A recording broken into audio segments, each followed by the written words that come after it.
Hi everyone, this is Chandan and welcome to Chandan logics. Actually మనందరికి తెలిసిన విషయమే, ఆల్రెడీ మనం అర్థమెటిక్, రీజనింగ్, అడ్వాన్స్ మ్యాథ్స్ సంబంధించి ఒక కోర్స్ని లాంచ్ చేశాం. యాక్చువల్లీ ఈ కోర్స్ యొక్క మెయిన్ మోట్ ఏంటంటే, ఈ కోర్సులో మనం ప్రతి చాప్టర్ని ఇన్ డీటెయిల్గా డిస్కస్ చేయడం జరుగుద్ది. అంటే సింపుల్గా మాట్లాడంటే, ఒక చాప్టర్ని తీసుకుంటే కనుక ఆ చాప్టర్కి సంబంధించి ఫస్ట్ మనం కాన్సెప్ట్ ఎక్స్ప్లెయిన్ చేసి ఆ తర్వాత మనం దానికి సంబంధించి క్వశ్చన్స్ని డిస్కస్ చేస్తాం. క్వశ్చన్స్ని డిస్కస్ చేసే ప్రాసెస్లో కూడా మనం బేసిక్ లెవెల్ క్వశ్చన్స్తో స్టార్ట్ అయ్యి ఎక్స్ట్రీమ్ హై లెవెల్ వరకు డిస్కస్ చేయడం జరుగుద్ది.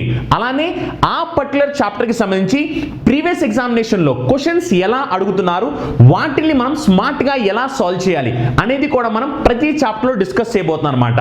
అంటే సింపుల్గా మాట్లాడంటే, మీరు ఈ కోర్సులో ఉన్న ప్రతి చాప్టర్ని కనుక నీట్గా నేర్చుకుంటే కనుక ఎలాంటి కాంపిటేటివ్ ఎగ్జామినేషన్లో వచ్చే క్వశ్చన్స్ అయినా మార్చడం చాలా చాలా సింపుల్ అనమాట.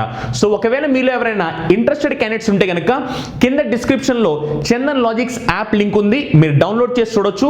లేదు అనుకుంటే కనుక ఇక్కడ స్క్రోల్ అవుతున్న నెంబర్కి కాల్ చేసి మీరు డీటెయిల్స్ తెలుసుకోవచ్చు. ఓకేనా? సో ఇప్పుడు ఇంకా మనం ఆల్జీబ్రాకి సంబంధించి ప్రీవియస్ ఎగ్జామినేషన్లో వచ్చిన కొన్ని క్వశ్చన్స్ని డిస్కస్ చేద్దాం. యాక్చువల్లీ చాలా మంది స్టూడెంట్స్ ఏమనుకుంటారంటే, ఆల్జీబ్రా అనేది కష్టం అనుకుంటారు, కానీ నిజానికి చాలా సింపుల్ టాపిక్ అనమాట. ఆల్జీబ్రా అనేది ఏంటంటే వేరియబుల్స్తో జరిగే ఒక గేమ్ అనమాట. సో ఆ గేమ్ని మీరు గేమ్లా ఆడితే చాలా సింపుల్గా వస్తాయి. లేదు కష్టం అనుకున్నారు అనుకోండి, ఆటోమేటిక్గా అది కష్టమైన టాపిక్ అవుతుంది, కానీ నిజానికి చాలా చాలా సింపుల్ టాపిక్. ఓకేనా? చూడండి, ఈ క్వశ్చన్ వచ్చేసరికి ఎస్ఎస్సి సిజిఎల్లో అడిగిన క్వశ్చన్ అనమాట. యాక్చువల్లీ ఇప్పుడు నేను ఈ క్వశ్చన్ని ఫస్ట్ నార్మల్గా ఎలా చేయాలి చెప్తాను, ఆ తర్వాత ఇదే క్వశ్చన్ని ఫాస్ట్గా ఎలా చేయాలి ఎగ్జామినేషన్ ఓరియంటేషన్లో అది కూడా నేను చెప్తాను. ఓకేనా? చూడండి, క్వశ్చన్ ఏం చెప్తుందంటే, if x plus y equal to 2z, then the value of z by x minus z plus z by y minus z ఎంత అని అడుగుతారు. అంటే సింపుల్ గా మాట్లాడంటే, మన దగ్గర ఉన్న ఈక్వేషన్ నుంచి మనకి కావాల్సిన ఈక్వేషన్ మీరు తీసుకురావాలి. అంటే ఇక్కడ ఇచ్చిన ఈక్వేషన్ నుంచి ఆ ఇచ్చిన ఈక్వేషన్ ని ఎలా సాల్వ్ చేయాలి అన్న సంగతి తెలియాలి. ఓకేనా? చూడండి, మనకి ఇచ్చిన ఈక్వేషన్ ఏంటి? మనకి ఇచ్చిన ఈక్వేషన్ ఏంటంటే x plus y equals to 2z. అవునా? ఇది మనకి ఇచ్చిన ఈక్వేషన్. మనకి కావాల్సిన ఈక్వేషన్ ఏంటి?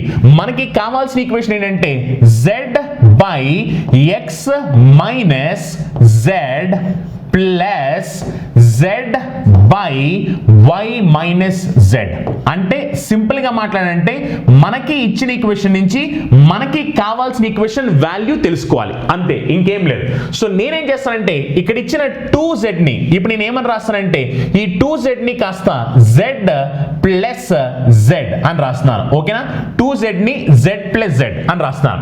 ఎప్పుడైతే నేను ఈ 2z ని z ప్లస్ z అని రాశానో, యాక్చువల్లీ ఇక్కడ మీరు నీట్గా అబ్జర్వ్ చేస్తే ఇక్కడ మీకు x మైనస్ z అని ఉంది. మరి ఇక్కడ మీకు x మైనస్ z ఉంది కాబట్టి ఇప్పుడు నేను దీని నుంచి x మైనస్ z వాల్యూ ఎంత తెలుసుకోవాలి. మరి x మైనస్ z వాల్యూ అని తెలుసుకోవాలి కాబట్టి ఈ ప్లస్ z ని యువతల పంపించండి. ప్లస్ z ని యువతల పంపిస్తే ఇప్పుడు ఇదేమవుద్ది, x minus z equals to z minus y అవుతుంది. అవునా? అంటే సింపుల్ గా మాట్లాడంటే, మనకి ఇప్పుడు x మైనస్ z వాల్యూ ఎంత తెలిసింది. x మైనస్ z వాల్యూ ఎంత అంటే z మైనస్ y అని తెలిసింది. అందుకని ఇప్పుడు x మైనస్ z ప్లస్ లో z మైనస్ y సబ్స్టిట్యూట్ చేయండి. z మైనస్ y సబ్స్టిట్యూట్ చేస్తే ఏమవుద్ది, z by x minus z అంటే z మైనస్ y కదా, అందుకని దీని ప్లేస్ లో z మైనస్ y సబ్స్టిట్యూట్ చేయండి. అప్పుడు z minus y plus z by y minus z. అవునా? ఇప్పుడు ఒకసారి నీట్గా అబ్జర్వ్ చేయండి. ఇప్పుడు ఇక్కడ మీరు నీట్గా అబ్జర్వ్ చేస్తే ఇదేమో z మైనస్ y, ఇదేమో y మైనస్ z. అందుకే ఇప్పుడు నుంచి మైనస్ కామన్ తీస్తున్నాను. ఎప్పుడైతే నేను నుంచి మైనస్ కామన్ తీస్తున్నానో అప్పుడు ఇదేమవుద్దంటే minus z by minus common తీసినప్పుడు minus z by y minus z అవుద్ది. అవునా? Minus z by y minus z plus z by y minus z. ఇప్పుడు ఒకసారి నీట్గా అబ్జర్వ్ చేయండి. ఇప్పుడు నీట్గా అబ్జర్వ్ చేస్తే ఇదేమో minus z by y minus z, ఇదేమో plus z by y minus z. అప్పుడు ఏమవుద్ది, మైనస్ ప్లస్ క్యాన్సిల్ అయిపోతాయి. మరి మైనస్ ప్లస్ క్యాన్సిల్ అయిపోతాయి కాబట్టి అప్పుడు సింపుల్ గా మీరు ఆన్సర్ ఎంత అంటే అప్పుడు మీరు 0 అని చెప్పేస్తారు. అవునా? అలా ఈ క్వశ్చన్ ని చాలా చాలా సింపుల్ గా చేయొచ్చు. నిజం చెప్పాలంటే ఇదంతా కూడా చూపించాల్సిన అవసరం లేదు, కాకపోతే నేను మీకు క్లియర్ గా అర్థం అవ్వాలి అనే ఉద్దేశంతో ఈ 2z ని z ప్లస్ z అని రాసాము. దీని నుంచి x మైనస్ z వాల్యూ ఎంతో కనుక్కున్నాము, ఇది తీసుకుని అక్కడ సబ్స్టిట్యూట్ చేసాము అని చెప్పాము. కానీ నిజానికి ఇదంతా కూడా మనం చేయకుండా ఫాస్ట్గా కూడా చెప్పొచ్చు అనమాట. ఇప్పుడు ఇదే క్వశ్చన్ని మనం వేరేలా కూడా చేయొచ్చు. వేరేలా ఎలా చేయొచ్చు చూడండి. యాక్చువల్లీ ఇక్కడ మీకు ఇచ్చిన ఈక్వేషన్ ఏంటి? ఇచ్చిన ఈక్వేషన్ ఏంటంటే x plus y equal to 2z అని ఇచ్చారు. అవునా? అంటే సింపుల్ గా మాట్లాడంటే ఇక్కడ మీకు ఒక ఈక్వేషన్ మాత్రమే ఉంది. ఒక ఈక్వేషన్ ఉన్నప్పుడు అక్కడ వేరియబుల్స్ చూస్తే 3 వేరియబుల్స్ ఉన్నాయి. ఒక ఈక్వేషన్ ఇచ్చి 3 వేరియబుల్స్ ఇస్తే ఆ వాల్యూస్ ఏమిటి అని డెఫినెట్ గా మనం కనుక్కోవడం కుదరదు. ఎందుకంటే 2 ఈక్వేషన్స్ ఉండి 2 వేరియబుల్స్ ఇస్తే అప్పుడు మనం సాల్వ్ చేసి వాల్యూస్ ఎంత చెప్పొచ్చు. అవునా? కానీ ఇక్కడ ఏమైంది? ఒకటే ఈక్వేషన్ 3 వేరియబుల్స్ ఇచ్చారు. ఒక ఈక్వేషన్ ఇచ్చి 3 వేరియబుల్స్ లో ఆ వాల్యూస్ ఎంత అంటే మనం వాటిని ఎగ్జాక్ట్ గా డిఫైన్ చేయడం కుదరదన్నమాట. అందుకే నేనేం చేస్తానంటే సింపుల్ గా ఇప్పుడు నేను z ప్లేస్ లో 0 సబ్స్టిట్యూట్ చేస్తున్నాను. ఏంటి? z ప్లేస్ లో 0. ఎందుకంటే మన దగ్గర 3 వేరియబుల్స్ ఉన్నాయి. 3 వేరియబుల్స్ కానీ ఈక్వేషన్ మాత్రం ఒక ఈక్వేషన్ ఉంది. ఒక ఈక్వేషన్ ఇచ్చి 3 వేరియబుల్స్ ఉన్నాయి కాబట్టి వాల్యూస్ ని ఎగ్జాక్ట్ గా డిఫైన్ చేయడం కుదరదు కాబట్టి z వాల్యూ 0 సబ్స్టిట్యూట్ చేస్తాను. ఎప్పుడైతే నేను z వాల్యూ 0 సబ్స్టిట్యూట్ చేశానో అప్పుడు x plus y equal to 0 అవుద్ది. అవునా? మరి z వాల్యూ 0 కాబట్టి ఇప్పుడు z ప్లస్ లో 0 సబ్స్టిట్యూట్ చేయండి. z ప్లస్ లో 0 సబ్స్టిట్యూట్ చేస్తే ఇది 0 అయిపోద్ది. అలానే ఇక్కడ 0 సబ్స్టిట్యూట్ చేస్తే ఇది 0 అయిపోద్ది. అప్పుడు సింపుల్ గా ఆన్సర్ ఎంత అంటే డైరెక్ట్ గా మనం 0 అని చెప్పేసుకోవచ్చు. అవునా? ఇదంతా కూడా చేయాల్సిన అవసరం లేదు. చాలా చాలా సింపుల్ అన్నమాట. ఎందుకంటే మనకి తెలిసిన బేసిక్ థింగ్స్ ప్రకారం మనకి 3 వేరియబుల్స్ ఉన్నాయి కానీ ఈక్వేషన్ మాత్రం ఒకే ఈక్వేషన్ ఉంది. 3 వేరియబుల్స్ ఉండి ఒక ఈక్వేషన్ ఉంటే ఆ వాల్యూస్ ఏమిటో కనుక్కోవడం కుదరదు. ఎందుకంటే సింపుల్ గా చూడండి. ఇప్పుడు సపోజ్ సెలెక్ట్ నేను మీకు ఇలా చెప్పాను x plus y equal to 10 అని చెప్పాను. అప్పుడు నేను మీతో x వాల్యూ ఎంత అని అడిగాను. చెప్పడం కుదురుద్దా? x వాల్యూ ఎంత అని చెప్పడం కుదరదు. ఎందుకంటే x వాల్యూ ఎంత అంటే సపోజ్ x వాల్యూ 3 ఉంటే y వాల్యూ 7 ఉండొచ్చు, లేదా x వాల్యూ 4 ఉంటే y వాల్యూ 6 ఉండొచ్చు. అంటే సింపుల్ గా మాట్లాడంటే x వాల్యూ ఎంతైనా పాసిబుల్ అవడానికి ఛాన్స్ ఉంది. ఎందుకంటే మన దగ్గర ఇక్కడ ఒక ఈక్వేషన్ మాత్రమే ఉంది కానీ వేరియబుల్స్ ఎన్ని ఉన్నాయి? వేరియబుల్స్ 2 వేరియబుల్స్ ఉన్నాయి. అంటే ఒక ఈక్వేషన్ ఇచ్చి 2 వేరియబుల్స్ ఉంటే గనక ఆ వాల్యూస్ ఏమిటని మనకి డెఫినెట్ గా చెప్పడం కుదరదు. అందుకని ఏం చేశానంటే ఇక్కడ కూడా సేమ్ జరిగింది. మన దగ్గర ఈక్వేషన్ సింగిల్ ఈక్వేషన్, ఒకటే ఈక్వేషన్ కానీ వేరియబుల్స్ మాత్రం 3 వేరియబుల్స్ ఉన్నాయి. అందుకని ఏం చేశాను? z వాల్యూ 0 చేశాను. మరి z వాల్యూ 0 సబ్స్టిట్యూట్ చేసిన వెంటనే x plus y equal to 0 అయింది. అవునా? సేమ్ z వాల్యూ 0 సబ్స్టిట్యూట్ చేయండి. అప్పుడు ఆన్సర్ ఎంత అంటే 0 అని చెప్పేస్తాం. చాలా చాలా సింపుల్ అన్నమాట. నెక్స్ట్ క్వశ్చన్ చూడండి. ఇది కూడా సేమ్ టు సేమ్ అంతే. If abc equal to 1 then a plus 1 by ab plus a plus 1 plus b plus 1 by bc plus b plus 1 plus c plus 1 by ca plus c plus 1 value ఎంత అని question అడిగారు. ఇది కూడా చాలా చాలా simple question. ఇక్కడ నీట్గా observe చేయండి. ఇక్కడ మీకు ఎన్ని ఈక్వేషన్స్ ఉన్నాయి? ఒక్క ఈక్వేషన్ మాత్రమే ఉన్నాయి. వేరియబుల్స్ ఎన్ని ఉన్నాయి? వేరియబుల్స్ చూస్తే వేరియబుల్స్ మనకి 3 వేరియబుల్స్ ఉన్నాయి. అవునా? ఒక ఈక్వేషన్ ఇచ్చి 3 వేరియబుల్స్ అడుగుతున్నారు. అందుకే ఇప్పుడు నేను చేస్తానంటే సింపుల్ గా వాల్యూస్ సబ్స్టిట్యూట్ చేస్తాను. ఇప్పుడు నాకు a into b into c abc ని మల్టిప్లై చేస్తే 1 రావాలి. అప్పుడు నేను చేస్తాను a value 1 b value 1 c value 1 substitute చేశాను. ఎప్పుడైతే a value b value c value 1 అని సబ్స్టిట్యూట్ చేశాను 1 ఇంటూ 1 ఇంటూ 1 చేస్తే 1 సరిపోతుంది కదా. అంటే సింపుల్ గా మనకి a value b value c value 1 అని సబ్స్టిట్యూట్ చేశాను. మరి ఇక్కడ ఈక్వేషన్ సాటిస్ఫై అయింది కాబట్టి సేమ్ వాల్యూస్కి వెళ్ళి ఇక్కడ నేను సబ్స్టిట్యూట్ చేస్తాను. ఎందుకంటే A value B value C value 1 తీసుకుంటే వాటి మూడింటిని మల్టిప్లై చేస్తే మనకి 1 కి ఈక్వల్ అయింది. మరి ఈక్వేషన్ సాటిస్ఫై అయింది.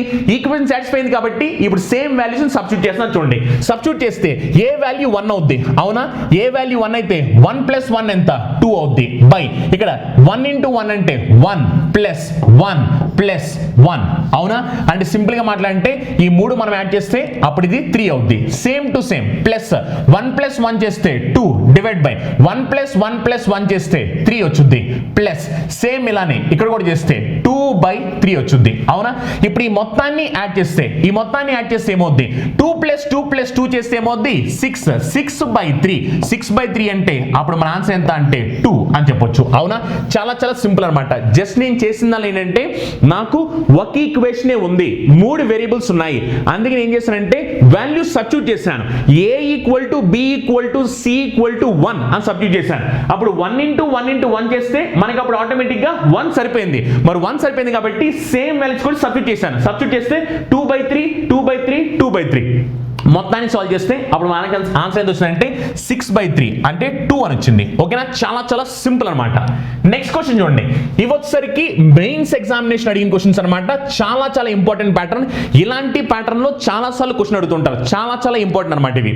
కానీ చాలా చాలా సింపుల్ కూడా ఇవి. మళ్ళీ చాలా మంది ఏమనుకుంటారంటే వీటిని కష్టం అనుకుంటారు. కానీ నిజానికి ఇవి చాలా సింపుల్.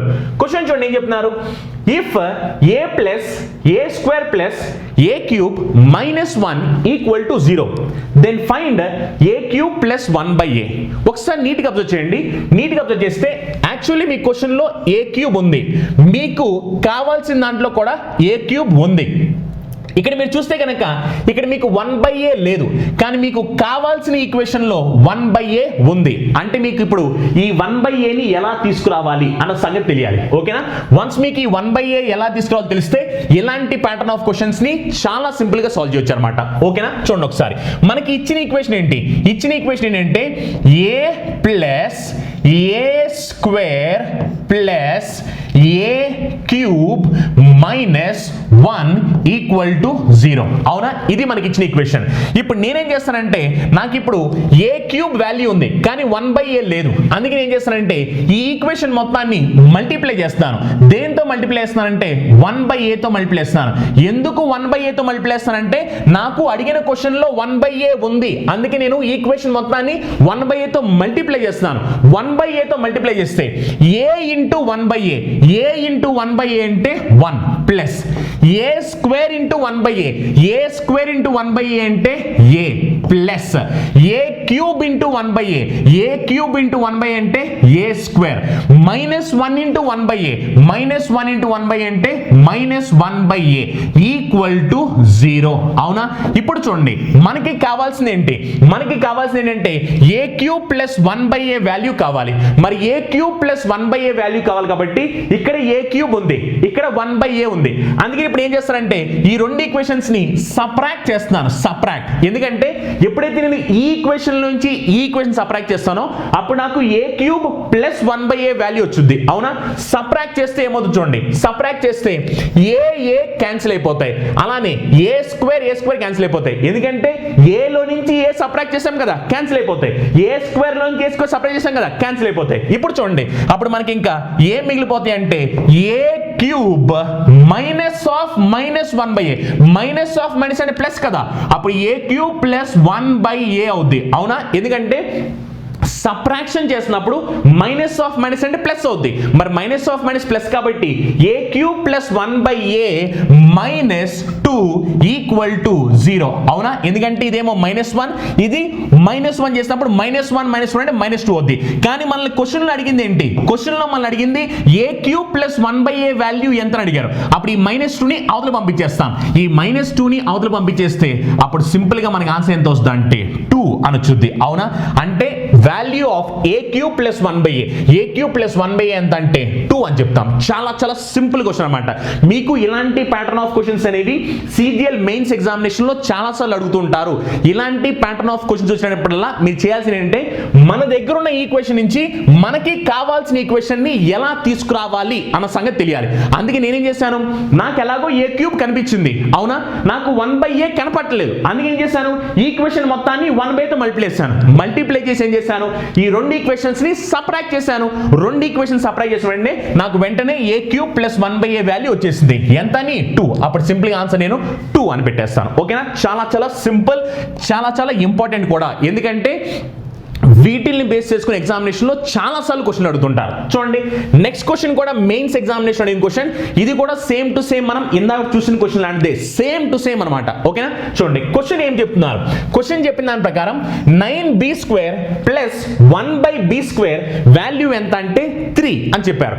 మనల్ని ఏమడిగారు అంటే 27b³ ప్లస్ 1/b³ వాల్యూ ఎంత అని అడుగుతున్నారు. ఓకేనా? సేమ్ టు సేమ్ ఇందాక చెప్పిన క్వశ్చన్ లాంటిదే.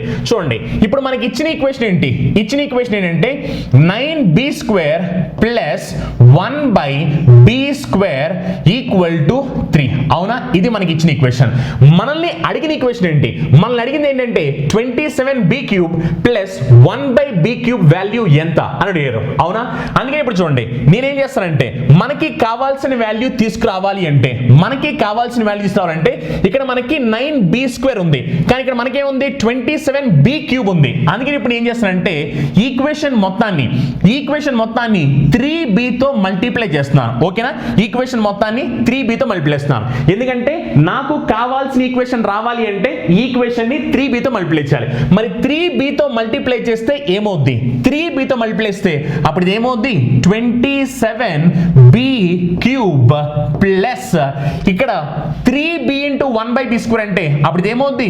3/b equals to 3 into 3b.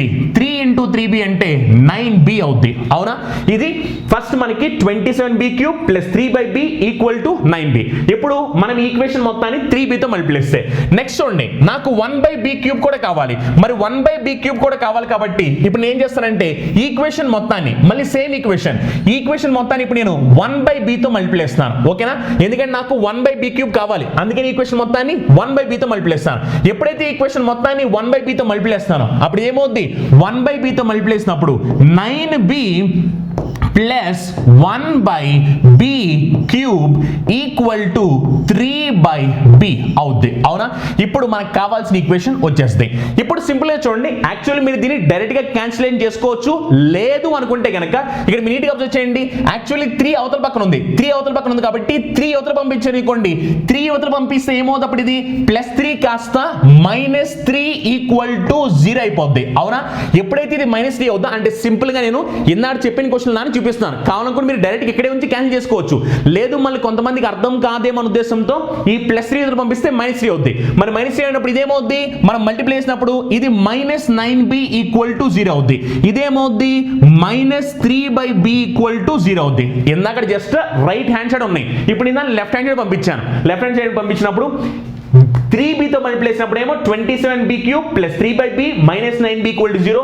1/b తో మల్టిప్లై చేసినప్పుడు 9b plus 1/b cube -3/b equal to 0. ఇప్పుడు నాకు కావాల్సింది 27b cube plus 1/b cube value నాకు కావాలి. అవునా, చాలా చాలా సింపుల్. ఇప్పుడు మీకు ఇది కావాలంటే మీరు ఏం చేయాలి? ఇప్పుడు మీరు కావాలంటే సింపుల్ గా ఈ 2 ఈక్వేషన్స్ నుంచి మనకి అది కావాలి. అవునా, ఈ 2 ఈక్వేషన్స్ నుంచి మనకి 27b cube plus 1/b cube value కావాలి. అందుకే ఈ 2 ఈక్వేషన్స్ ని యాడ్ చేయండి. ఓకేనా, 2 ఈక్వేషన్స్ ని యాడ్ చేయండి. ఎప్పుడైతే మీరు 2 ఈక్వేషన్స్ ని యాడ్ చేస్తారో చూడండి, +3b -3b క్యాన్సిల్ అయిపోతాయి, అలానే -9b +9b క్యాన్సిల్ అయిపోతాయి. మరి క్యాన్సిల్ అయిపోయినప్పుడు మీకు చివరికి ఏం మిగిలింది? చివరికి ఏం మిగిలిందంటే 27b cube plus 1/b cube మిగిలింది. అవునా, 27b cube plus 1/b cube మనకు కావాల్సింది కూడా అదే. అప్పుడు దీని వాల్యూ ఎంత అంటే సింపుల్ గా మన ఆన్సర్ 0 అని చెప్పేస్తాం. అంటే ఇలాంటి ప్యాటర్న్ ఆఫ్ క్వశ్చన్స్ చాలా చాలా ఇంపార్టెంట్. ఇలాంటి ప్యాటర్న్ ఆఫ్ క్వశ్చన్స్ వచ్చినప్పుడల్లా మీరు చేయాల్సింది ఏంటంటే అయితే ఎడిషన్ చేయాలి లేదా సబ్ట్రాక్షన్ చేయాలి. అంతకుముందు క్వశ్చన్ మనం ఏం చేసాం? సబ్ట్రాక్షన్ చేసాం. ఇప్పుడు ఏం చేసాం? ఎడిషన్ చేసాం. అంటే మనకి కావాల్సిన ఈక్వేషన్ ని బట్టి మీరు ఎడిషన్ అనేది చేయాలి, సబ్ట్రాక్షన్ అనేది చేయాలి. అంటే సింపుల్ గా మాట్లాడంటే మన దగ్గర ఉన్న ఈక్వేషన్ నుంచి మనకి కావాల్సిన ఈక్వేషన్ ఎలా తీసుకురావాలి అన్న సింపుల్ లాజిక్ అంతే, ఇంకేం చేయాల్సిన అవసరం లేదు. అలా ఇలాంటి ప్యాటర్న్ ఆఫ్ క్వశ్చన్స్ చాలా చాలా ఇంపార్టెంట్ అనమాట, చాలా చాలా ఈజీ కూడా. ఎందుకంటే మనం చేసేదాలు ఏంటంటే మన దగ్గర ఉన్న ఈక్వేషన్ నుంచి మనకి కావాల్సిన ఈక్వేషన్ ని ఎలా తీసుకురావాలి. ఇంకా నేను చెప్పాలంటే నేను ఇది మొత్తం అంతా చేసి చూపించాల్సిన అవసరం కూడా లేదు. నేను జస్ట్ అర్థం కాని ఉద్దేశంతో నేను దీన్ని 3b తో మల్టిప్లై చేశాను, నేను దీన్ని 1/b తో మల్టిప్లై చేశాను చూపిస్తాను. కానీ సింపుల్ గా మీకు క్వశ్చన్ చూసినట్టు అర్థమైపోతుంది. ఏమని? ఇక్కడ 27b క్యూబ్ కావాలి. 27b క్యూబ్ కావాలంటే దీన్ని 3b తో మల్టిప్లై చేయాలి. ఇక్కడ 1/b క్యూబ్ కావాలి అంటే దీన్ని మీరు 1/b తో మల్టిప్లై చేయాలి. అరే సింపుల్ గా సాల్వ్ చేస్తే డైరెక్ట్ ఆన్సర్ వచ్చేస్తుంది. అంతేగాని మళ్ళీ ఇదంతా చేయాల్సిన అవసరం లేదు. ఇదంతా నేను జస్ట్ ఏంటంటే నీట్ గా అర్థం కావాలని ఉద్దేశంతో చెప్తున్నాను. ఓకేనా, చూడండి నెక్స్ట్ క్వశ్చన్ చూడండి. ఈసారి నెక్స్ట్ క్వశ్చన్ ఏంటంటే ఇది కూడా చాలా ఇంపార్టెంట్ అనమాట. ఇది కూడా SSC CGL మెయిన్స్ ఎగ్జామినేషన్ వచ్చిన క్వశ్చన్ చూడండి. If x⁴ plus 4x³ plus ax² plus bx plus 25 is a perfect square. ఏంటంట? ఇది పర్ఫెక్ట్ స్క్వేర్ అంట. ఇది perfect square where a and b are positive real numbers, then the value of a plus b ఎంత అడుగుతారు. ఓకేనా, చాలా చాలా simple.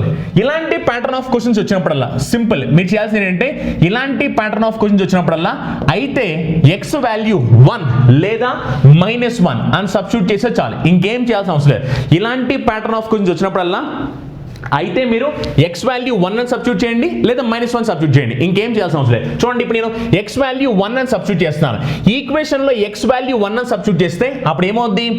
1 + 4 + a + b plus 25 అవునా 1 plus 4 plus a plus b plus 25 ఇప్పుడు ఈ వాల్యూ ఏంటి ఈ వాల్యూ పర్ఫెక్ట్ స్క్వేర్ తెలుసు కదా పర్ఫెక్ట్ స్క్వేర్ ఏంటి పర్ఫెక్ట్ స్క్వేర్ అంటే 16 25 36 ఇవన్నీ పర్ఫెక్ట్ స్క్వేర్ అలా ఈ వాల్యూ ఏంటంటే పర్ఫెక్ట్ స్క్వేర్ అన్నాడు మనం అందుకని యాడ్ చేయండి యాడ్ చేస్తే a ప్లస్ b ప్లస్ 30 అవునా ఇప్పుడు దీని వాల్యూ అనేది పర్ఫెక్ట్ స్క్వేర్ అవ్వాలి a ప్లస్ b ప్లస్ 30 దీని వాల్యూ పర్ఫెక్ట్ స్క్వేర్ చూడండి 30 తర్వాత మనకి పర్ఫెక్ట్ స్క్వేర్ ఎంత అంటే 36 అవునా మరి 36 అంటే అప్పుడు a ప్లస్ b వాల్యూ 6 అవ్వాలి మరి a ప్లస్ b వాల్యూ 6 అవ్వాలంటే అసలు ఆప్షన్ 6 దగ్గరలో ఉన్నాయా లేవు అందుకనే మనకి ఇది 36 కాదనమాట దీని వాల్యూ ఎంత అంటే 64 ఎందుకంటే 64 is also a perfect square మరి 64 కూడా పర్ఫెక్ట్ స్క్వేర్ కాబట్టి అప్పుడు a ప్లస్ b వాల్యూ ఎంత అవ్వాలి 34 అవ్వాలి అప్పుడు సింపుల్గా మీ ఆన్సర్ ఎంత అంటే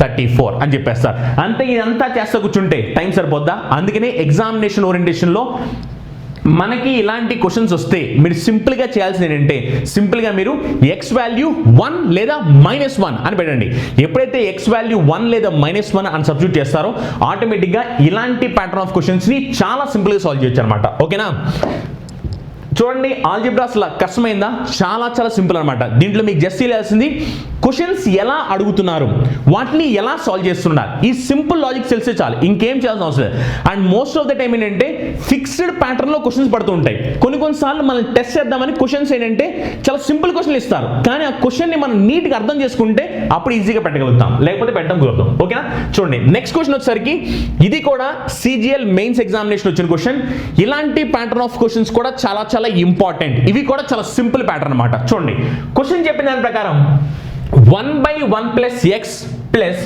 z by y plus z plus 1009 by z plus 1009 equal to 1 మనకు కావాల్సింది ఏంటి x by 1 plus x plus y by y plus z plus z by z plus 1009 value ఎంత అడుగుతా ఓకే చూడండి ఇలాంటి ప్యాటర్న్ ఆఫ్ క్వశ్చన్స్ ని examination orientation లో ఎలా సాల్వ్ చేయాలి ఇప్పుడు ఇదంతా చేస్తే కొంచెం టైం సరిపోదు ఇలాంటి ప్యాటర్న్ ఆఫ్ క్వశ్చన్స్ ని చాలా సింపుల్ గా సాల్వ్ చేయొచ్చు ఎలానో చూడండి మనకి ఇచ్చిన ఈక్వేషన్ ఏంటంటే ఇచ్చిన equation 1/1 plus x plus z by y plus z plus 1009 by z plus 1009 equal to 1 అవునా ఇది మనకి ఇచ్చిన ఈక్వేషన్ ఇప్పుడు మనకి ఇచ్చిన ఈక్వేషన్ నుంచి మనకి కావాల్సిన ఈక్వేషన్ మనం తీసుకురావాలి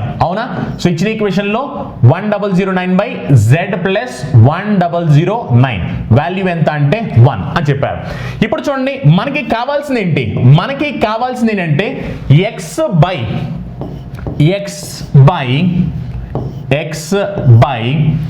1 plus x plus y by y plus z plus z by z plus 1009 ఈ వాల్యూ ఎంతో మనకు కావాలి సింపుల్ ఇలాంటి క్వశ్చన్స్ వచ్చినప్పుడల్లా యాక్చువల్లీ ఈ వాల్యూ ఎంతో నేను కనుక్కోవాలి కాబట్టి ఈ వాల్యూని నేను ఏమనుకుంటున్నానంటే t అని చెప్పి అనుకుంటున్నాను ఓకేనా ఆ వాల్యూని నేను ఏమనుకున్నానంటే t అని చెప్పి అనుకున్నాను ఇప్పుడు నాకు ఈ t వాల్యూ ఎంతో కనుక్కోవాలి ఈ t వాల్యూ ఎంతో కనుక్కుంటే ఆటోమేటిక్గా నాకు ఆన్సర్ అయిపోయినట్టే అవునా ఇప్పుడు ఒకసారి ఈ క్వశ్చన్ ని జాగ్రత్తగా అబ్జర్వ్ చేయండి ఈ క్వశ్చన్ ని నీట్గా అబ్జర్వ్ చేస్తే కనుక ఇక్కడ మనకి డినామినేటర్ లో ఏముంది డినామినేటర్ లో 1 ప్లస్ x ఉంది అవునా ఇక్కడ డినామినేటర్ లో ఏముంది ఇక్కడ డినామినేటర్ లో కూడా 1 ప్లస్ x ఏ ఉంది ఇక్కడ డినామినేటర్ లో y ప్లస్ z ఇక్కడ డినామినేటర్ లో y ప్లస్ z ఇక్కడ డినామినేటర్ లో z ప్లస్ 1009 ఇక్కడ డినామినేటర్ లో z ప్లస్ 1009 అవునా అంటే ఇప్పుడు నేను వీటికి ఒకసారి నీట్గా అబ్జర్వ్ చేస్తే ఇప్పుడు నేను ఏం చేసుకోవచ్చు అంటే ఇక్కడ నాకేమో న్యూమరేటర్ లో 1 ఉంది న్యూమరేటర్ లో x ఉంది న్యూమరేటర్ లో z ఉంది న్యూమరేటర్ లో y ఉంది న్యూమరేటర్ లో 1009 ఉంది న్యూమరేటర్ లో z ఉంది అందుకే ఇప్పుడు ఏం చేస్తానంటే ఈ రెండు ఈక్వేషన్స్ ని యాడ్ చేస్తున్నాను ఓకేనా రెండు ఈక్వేషన్స్ ని యాడ్ చేస్తున్నాను ఎందుకంటే ఈ రెండు ఈక్వేషన్స్ ని యాడ్ చేసినప్పుడు ఏం జరుగుతుందంటే న్యూమరేటర్ లో ఉన్న వాల్యూ డినామినేటర్ ఉన్న వాల్యూ రెండు సేమ్ అవుతున్నాయి అవునా మీరు నీట్గా అబ్జర్వ్ చేస్తే కనుక రెండు ఈక్వేషన్లు యాడ్ చేస్తే న్యూమరేటర్ ఉన్న వాల్యూ డినామినేటర్ ఉన్న వాల్యూ యాడ్ అయిపోతున్నాయి అప్పుడు యాడ్ అయితే ఏమవుద్ది అప్పుడు యాడ్ అయినప్పుడు ఏమవుద్దంటే ఇక్కడేమో 1 ప్లస్ x ఉంది ఇక్కడ 1 ప్లస్ x ఉంది అప్పుడు న్యూమరేటర్స్ యాడ్ చేస్తే 1 ప్లస్ x అంటే న్యూమరేటర్స్ యాడ్ చేస్తే నీకు యాక్చువల్లీ స్టెప్ స్టెప్ రాయాల్సిన అవసరం లేదు, కానీ మీకు అర్థం అవ్వాలని ఉద్దేశంతో ఈ స్టెప్ని రాస్తున్నాను. 1/1 plus X plus X by 1 plus X. అవునా? ఇప్పుడు చూడండి, ఇక్కడ 1 ప్లస్ ఎక్స్, ఇక్కడ 1 ప్లస్ ఎక్స్. అప్పుడు ఎల్సిఎం తీసుకుంటే ఏమవుద్ది? ఎల్సిఎం తీసుకుంటే 1 ప్లస్ ఎక్స్ ఎల్సిఎం అవుద్ది. అప్పుడు న్యూమరేటర్స్ ఏమవుతాయి? న్యూమరేటర్స్ ని యాడ్ చేస్తే 1 ప్లస్ ఎక్స్. అప్పుడు 1 plus X 1 plus X cancel అయిపోతున్నాయి. మరి 1 plus X 1 plus X cancel అయిపోతున్నాయి కదా. అందుకని ఏంటంటే మనం ఏం చేసామంటే న్యూమరేటర్ ఈ రెండు ఈక్వేషన్స్ ని ఎడిషన్ చేసాం. ఈ రెండు ఈక్వేషన్స్ ని ఎడిషన్ చేసినప్పుడు ఈ రెండు యాడ్ చేస్తే 1 ప్లస్ ఎక్స్ వచ్చింది. డినామినేటర్ లో కూడా 1 ప్లస్ ఎక్స్ ఉంది. ఈ రెండు యాడ్ చేస్తే z ప్లస్ y వచ్చింది. డినామినేటర్ లో కూడా z ప్లస్ y ఉంది. ఇక్కడ చూడండి, ఈ రెండు యాడ్ చేస్తే z ప్లస్ 1,009 వచ్చింది. డినామినేటర్ లో కూడా z ప్లస్ 1,009 వచ్చింది. అప్పుడు ఏమవుద్ది? క్యాన్సిల్ అయిపోతే 1 టైం క్యాన్సిల్ అవుద్ది, ప్లస్ 1 టైం క్యాన్సిల్ అవుద్ది, ప్లస్ 1 టైం క్యాన్సిల్ అవుద్ది. ఈక్వల్ టు మనం చేసింది ఎడిషన్ కాబట్టి అప్పుడు ఇది ఏమవుద్దంటే t ప్లస్ 1 అవుద్ది. అవునా? మరి మనం క్యాలిక్యులేట్ చేస్తే t వాల్యూ ఎంత అడిగారు. t వాల్యూ ఎంత అంటే అప్పుడు సింపుల్ గా 2 అని చెప్తాం. ఎందుకంటే 1 క్యాన్సిల్ అయిపోతే అప్పుడు t వాల్యూ డైరెక్ట్ గా మనం 2 అని చెప్పేస్తాం. చాలా చాలా సింపుల్ అన్నమాట. ఒకసారి చూడండి, నిజం చెప్పాలి, నేను ఎక్స్ప్లెనేషన్ చేశాను కాబట్టి ఇంత టైం పట్టింది. అదే మామూలుగా అర్థమైపోయింది అనుకోండి, ఇదంతా చేయాల్సిన అవసరం. ఇది నేను మీకు ఫస్ట్ టైం చూపిస్తాను కాబట్టి ఎక్స్ప్లెనేషన్ క్లియర్ గా చేయాలి. అంటే ఈ 1 ఎలా వస్తుందో క్లారిటీ ఇవ్వాలి. అందుకే నేను మీకు ఇక్కడ ఎక్స్ప్లెయిన్ చేశాను కూడా. ఇక్కడ సింపుల్ జరిగింది ఏంటంటే, ఇక్కడ 1 ప్లస్ ఎక్స్ ఎల్సిఎం తీసుకుంటాం. 1 ప్లస్ ఎక్స్ ఎల్సిఎం తీసుకుంటే న్యూమరేటర్ లో 1 ప్లస్ ఎక్స్ వచ్చింది. మరి న్యూమరేటర్ లో ఉన్న 1 ప్లస్ ఎక్స్ డినామినేటర్ లో 1 ప్లస్ ఎక్స్ లో 1 టైం క్యాన్సిల్ అయిపోద్ది. అందుకే ఇక్కడ 1 టైం క్యాన్సిల్ అయింది, ఇక్కడ 1 టైం క్యాన్సిల్ అయింది, ఇక్కడ 1 టైం క్యాన్సిల్ అయింది. 1 plus 1 equal to t plus 1. అప్పుడు 3 ఈక్వల్ టు t ప్లస్ 1. అప్పుడు t వాల్యూ ఎంత అంటే 3 మైనస్ 1 2 అని చెప్తాం. ఓకేనా? చాలా చాలా ఇంపార్టెంట్, చాలా చాలా ఈజీ ప్యాటర్న్ కూడా. ఇలాంటి వచ్చినప్పుడల్లా మీరు చేయాల్సింది మీకు కావాల్సిన ఈక్వేషన్ ప్రకారం ఎడిషన్ చేయాలా, సబ్ట్రాక్షన్ చేయాలా, ఆ తప్ప ఇంకేం చేయాల్సిన అవసరం లేదు. నెక్స్ట్ క్వశ్చన్, ఇది కూడా మళ్ళీ సేమ్ టు సేమ్ మనం ఇందాక చేసిన ప్యాటర్న్ అన్నమాట. చూడండి ఒకసారి, క్వశ్చన్ చెప్తుంది ఏంటంటే a/1 - 2a plus b/1 - 2b plus c/1 - 2c equal to 1/2. Then find 1/1 - 2a plus 1/1 - 2b plus 1/1 - 2c value ఎంత అడుగుతున్నారు. యాక్చువల్ చూడండి, ఇది కూడా సేమ్ టు సేమ్ ఇందాక క్వశ్చన్ అంటే, కాకపోతే ఈసారి క్వశ్చన్ కొంచెం ఇండైరెక్ట్ గా అడిగారు. అందుకే మీరు క్వశ్చన్స్ ని జాగ్రత్తగా చూడాలి. ఎగ్జామినర్ అన్ని టెస్ట్ చేస్తూ ఉంటాడు. జాగ్రత్తగా చూస్తే ఆన్సర్ మార్క్ చేయడం చాలా సింపుల్. చూడండి, యాక్చువల్లీ ఇప్పుడు మనకి డినామినేటర్ లో 2a 2b 2c ఉన్నాయి, కానీ డినామినేటర్ లో న్యూమరేటర్ లో 2a 2b 2c ఉన్నాయా? లేవు. అదే ఏం చేస్తానంటే ఇప్పుడు నేను క్రాస్ మల్టిప్లికేషన్ చేస్తాను. క్రాస్ మల్టిప్లికేషన్ చేస్తే అప్పుడు న్యూమరేటర్ లో ఒక 2a 2b 2c వస్తాయి. అవునా? క్రాస్ మల్టిప్లై చేయండి. క్రాస్ మల్టిప్లై చేస్తే అప్పుడు ఈక్వేషన్ ఏమవుద్ది? ఈక్వేషన్ ఏమవుద్ది అంటే 2a బై 1 మైనస్ 2a. అవునా? Plus 2b by 1 minus 2b plus 2c by 1 minus 2c equal to 1. మళ్ళీ 1/2 కాదు, ఎందుకంటే 2 ఆల్రెడీ క్రాస్ మల్టిప్లై అయిపోయింది. 2 క్రాస్ మల్టిప్లై అయింది కాబట్టి 2a 2b 2c equal to 1 అయింది. అవునా? ఇది మనకి ఇచ్చిన ఈక్వేషన్. ఈ ఈక్వేషన్ వాడు ఇండైరెక్ట్ ఇచ్చాడు కాబట్టి నేను ఈక్వేషన్ ని ఇలా మార్చుకున్నాను. ఇప్పుడు మనకు కావాల్సింది ఏంటి? కావాల్సింది ఏంటంటే 1/1 minus 2a plus 1/1 minus 2b plus 1/1 minus 2c value ఎంత అని తెలియాలి. అవునా? ఇప్పుడు దీని వాల్యూ ఎంత తెలియాలి కాబట్టి ఇప్పుడు దీని వాల్యూ నేను t అని చెప్పనుకున్నాను. ఇప్పుడు నాకు ఆ t వాల్యూ ఎంత అన్న సంగతి తెలియాలి. ఓకేనా? ఇప్పుడు నాకు ఆ t వాల్యూ ఎంత తెలిస్తే ఆటోమేటిక్గా నాకు ఆన్సర్ చేసినట్టే. చూడండి, సేమ్ ఇలాంటి ప్యాటర్న్ ఆఫ్ క్వశ్చన్స్ వచ్చినప్పుడు ఏంటంటే మనం చేయాల్సింది, మనకి కావాల్సిన ఈక్వేషన్ అనేది ఎడిషన్ చేస్తే వస్తుందా, సబ్ట్రాక్షన్ చేస్తే వస్తుందా తెలియాలి. అంతే, ఇది తప్ప ఇంకేం చేయాల్సిన అవసరం లేదు. ఇప్పుడు చూడండి, ఇప్పుడు మీకు 1 మైనస్ 2a డినామినేటర్ లో ఉంది, ఇక్కడ 1 మైనస్ 2a ఉంది, ఇక్కడ 1 మైనస్ 2a ఉంది. మరి మీకు న్యూమరేటర్ లో కూడా 1 మైనస్ 2a రావాలి అంటే అప్పుడు మీరు ఏం చేయాలంటే ఈ రెండు ఈక్వేషన్స్ ని సబ్ట్రాక్ట్ చేయాలి. సబ్ట్రాక్ట్. ఓకేనా? ఈ రెండు ఈక్వేషన్ సబ్ట్రాక్ట్ అంటే కింది ఈక్వేషన్ నుంచి పైన ఈక్వేషన్ సబ్ట్రాక్ట్ చేయాలి. సబ్ట్రాక్ట్ చేయండి. సబ్ట్రాక్ట్ చేస్తే ఏమవుద్ది? కింది ఈక్వేషన్ నుంచి పైన ఈక్వేషన్ సబ్ట్రాక్ట్ చేస్తే 1 మైనస్ 2a అవుద్ది. ఇక్కడ కూడా చూడండి 1 మైనస్ 2b అవుద్ది. ఇక్కడ కూడా చూడండి 1 మైనస్ 2c అవుద్ది. అంటే కింద ఉన్న ఈక్వేషన్ నుంచి పైన ఉన్న ఈక్వేషన్ సబ్ట్రాక్ట్ చేసాం. సబ్ట్రాక్ట్ చేసినప్పుడు డినామినేటర్ లో 1 మైనస్ 2a, న్యూమరేటర్ లో కూడా 1 మైనస్ 2a వచ్చుద్ది. డినామినేటర్ లో 1 మైనస్ 2b, న్యూమరేటర్ లో కూడా 1 మైనస్ 2b వచ్చుద్ది. డినామినేటర్ లో 1 మైనస్ 2c, న్యూమరేటర్ లో కూడా 1 మైనస్ 2c వచ్చుద్ది. అప్పుడు క్యాన్సిల్ అయిపోతే 1 time plus 1 time plus 1 time, ఎందుకంటే 1 టైం క్యాన్సిల్ అయిపోయింది, ఈజ్ ఈక్వల్ టు ఇక్కడ మనం చేసిన సబ్ట్రాక్షన్ కాబట్టి కింద ఈక్వేషన్ నుంచి పైన ఈక్వేషన్ సబ్ట్రాక్ట్ చేస్తాం. సబ్ట్రాక్ట్ చేస్తే t మైనస్ 1 అవుద్ది. అప్పుడు t వాల్యూ ఎంత అంటే అప్పుడు సింపుల్ గా మన ఆన్సర్ ఎంత అంటే 4 అని చెప్పేస్తాం. ఓకేనా, చాలా చాలా సింపుల్ అనమాట. ఇలాంటి ప్యాటర్న్ ఆఫ్ క్వశ్చన్స్ వచ్చేసరికి మెయిన్స్ ఎగ్జామినేషన్ లో ఇస్తూ ఉంటారు వాళ్ళు. ఇలాంటి pattern of questions CGL mains examination వస్తుంటాయి. చాలా చాలా ఇంపార్టెంట్ ప్యాటర్న్. ఇవి వచ్చినప్పుడు మీరు చేయాల్సింది ఏంటంటే మీకు కావాల్సిన ఈక్వేషన్ అనేది ఎలా రాబోతుంది, ఎడిషన్ చేస్తే వస్తుందా సబ్ట్రాక్షన్ చేస్తే వస్తుందా. అంతకుముందు మనం ఏం చేసాము, ఎడిషన్ చేసాం. ఇప్పుడు ఏం చేసాము, సబ్ట్రాక్షన్ చేసాం. అది జస్ట్ మీరు చేయాల్సింది క్వశ్చన్ ని జాగ్రత్తగా అబ్జర్వ్ చేయాలి. ఎప్పుడైతే మీరు క్వశ్చన్ ని జాగ్రత్తగా అబ్జర్వ్ చేస్తుంటారో ఇలాంటి ప్యాటర్న్ ఆఫ్ క్వశ్చన్స్ ని చాలా ఈజీగా సాల్వ్ చేయొచ్చు అనమాట. ఓకేనా, నెక్స్ట్ క్వశ్చన్ చూద్దాం. యాక్చువల్లీ ఆల్జిబ్రా చాలా చాలా మంచి టాపిక్, చాలా చాలా సింపుల్ టాపిక్. అది మీరు ఎప్పుడు కరెక్ట్గా దాన్ని అనలైజ్ చేసి చేస్తూ ఉంటే చాలా మంచి టాపిక్. అది మీరు కష్టమని మీరు చెప్పేసారు అనుకోండి, కష్టమని మీరే ఫస్ట్ చెప్పేస్తే అప్పుడు ఇంకెలా సాల్వ్ చేస్తారు. అలా కాదు, ఫస్ట్ కాన్సెప్ట్ తెలుసుకోవాలి, ఆ తర్వాత కష్టమా కాదు డిసైడ్ చేయాలి. ఓకేనా, చూడండి నెక్స్ట్ క్వశ్చన్ చూడండి. ఇది కూడా ఏంటంటే రీసెంట్గా ఎగ్జామినేషన్లో వచ్చిన క్వశ్చన్. ఇది CPO 2019లో వచ్చిన క్వశ్చన్ అన్నమాట ఇది. ఓకేనా, చూడండి. Solve the following a plus b plus c into AB plus BC plus CA minus ABC equal to ఎంత అన్నారు.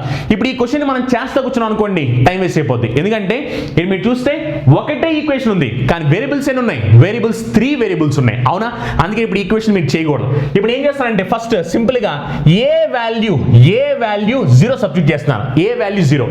ఎప్పుడైతే ఏ వాల్యూ 0 సబ్స్టిట్యూట్ చేశానో అప్పుడు నాకు ఏం కావాలి, B ప్లస్ C. అవునా, ఏ వాల్యూ 0 సబ్స్టిట్యూట్ చేస్తే ఇది 0 అయిపోద్ది, ఇది 0 అయిపోద్ది, ఇది 0 అయిపోద్ది. అంటే నాకు B ప్లస్ C, ఈ పక్కన BC కావాలి. అవునా, అంటే ఇప్పుడు నేను ఏ వాల్యూ 0 సబ్స్టిట్యూట్ చేస్తే నాకు B ప్లస్ C కావాలి. చూడండి, B ప్లస్ C ఆప్షన్ లో ఇక్కడ B ప్లస్ C ఉంది, ఇక్కడ B ప్లస్ C ఉంది, ఇక్కడ B ప్లస్ C లేదు, ఇక్కడ B ప్లస్ C లేదు. అంటే వెంటనే ఇవి రాంగ్ ఆన్సర్ అయిపోతాయి. అంటే ఆన్సర్ ఇదేనవ్వాలి, ఇదేనవ్వాలి. ఓకేనా, ఎందుకంటే నేను ఏ వాల్యూ 0 అని సబ్స్టిట్యూట్ చేశాను. ఏ వాల్యూ 0 సబ్స్టిట్యూట్ చేస్తే నాకు B ప్లస్ C కావాలి. B ప్లస్ C ఓన్లీ ఇక్కడ మాత్రమే ఉంది, ఇక్కడ B మైనస్ C ఉంది, B మైనస్ C ఉంది. మరి క్యాన్సిల్ చేస్తే రాంగ్ ఆన్సర్ అయిపోయినాయి అవి. ఇప్పుడు నెక్స్ట్ చూడండి, ఇప్పుడు నెక్స్ట్ ఏం చేస్తారంటే మనకు 2 ఆప్షన్స్ ఉన్నాయి ఇంకా, అంటే ఆప్షన్ ఇంకా డిసైడ్ అవ్వలేదు. అందుకే ఇప్పుడు ఏం చేస్తానంటే B వాల్యూ 0 సబ్స్టిట్యూట్ చేస్తాను. ఎప్పుడైతే నేను B వాల్యూ 0 సబ్స్టిట్యూట్ చేస్తాను, చూడండి నేను B వాల్యూ 0 సబ్స్టిట్యూట్ చేసినప్పుడు అప్పుడు నాకు ఏం రావాలి, A ప్లస్ C కావాలి. మరి A ప్లస్ C కావాలి కాబట్టి ఇక్కడ చూడండి, ఇక్కడ A ప్లస్ C ఉంది, ఇక్కడ A ప్లస్ C లేదు కాబట్టి ఏమవుతుందంటే వెంటనే అప్పుడు నేను ఆప్షన్ C అని పెట్టేస్తాను. అంటే సింపుల్ గా మీరు చేయాల్సింది అంటే లాజిక్ ఎలా అప్లై చేయాలి అన్న సంగతి తెలుసు. అంతేగాని చేస్తా కూర్చున్నా అనుకోండి, చేస్తా కూర్చుంటే ఎగ్జామినేషన్ టైం వేస్ట్ అయిపోద్ది. సింపుల్ గా మీకు ఇక్కడ ఒక ఈక్వేషన్ ఇచ్చాడు, వేరియబుల్స్ 3 ఉన్నాయి. అందుకే ఏం చేశాను నేను ఫస్ట్ ఏ వాల్యూ 0 పెట్టాను. ఏ వాల్యూ 0 పెడితే B ప్లస్ C ఎక్కడ ఉందో వెతుక్కున్నా. B plus C option A option C ఉంది, ఆప్షన్ B ఆప్షన్ D లో లేవు. వెంటనే వీటిని రాంగ్ ఆన్సర్ అని కొట్టేశాను. నెక్స్ట్ ఏం చేశాను, B వాల్యూ 0 పెట్టాను. అప్పుడు నాకు A ప్లస్ C కావాలి. ఇదిగోండి A ప్లస్ C నీట్ కనపడుతుంది. అప్పుడు డైరెక్ట్ గా నేను ఏం చేశాను, ఆప్షన్ C అని పెట్టేశాను. చాలా చాలా సింపుల్ అనమాట. అలా ఏంటంటే ఆల్జీబ్రా అనేది చాలా మంచి కాన్సెప్ట్ అనమాట. ఎప్పుడైతే మీరు దీన్ని నీట్ గా నేర్చుకుంటారో అప్పుడు ఆల్జీబ్రా నుంచి వచ్చే క్వశ్చన్ సాల్వ్ చేయడం చాలా చాలా సింపుల్ అనమాట. ఒకవేళ మీకు కనుక ఈ సెషన్ నచ్చినట్లయితే కనుక లైక్ చేయండి, అలానే మీ ఫ్రెండ్స్ కి మీ ఫ్యామిలీ మెంబర్స్ కి మన వీడియోస్ ని షేర్ చేయండి. అలానే ఒకవేళ మీరు కనుక మన ఛానల్ ని ఫస్ట్ టైం వాచ్ చేసినట్లయితే కనుక సబ్స్క్రైబ్ చేయడం మర్చిపోవద్దు. Thank you, have a nice day, meet the next session, by by.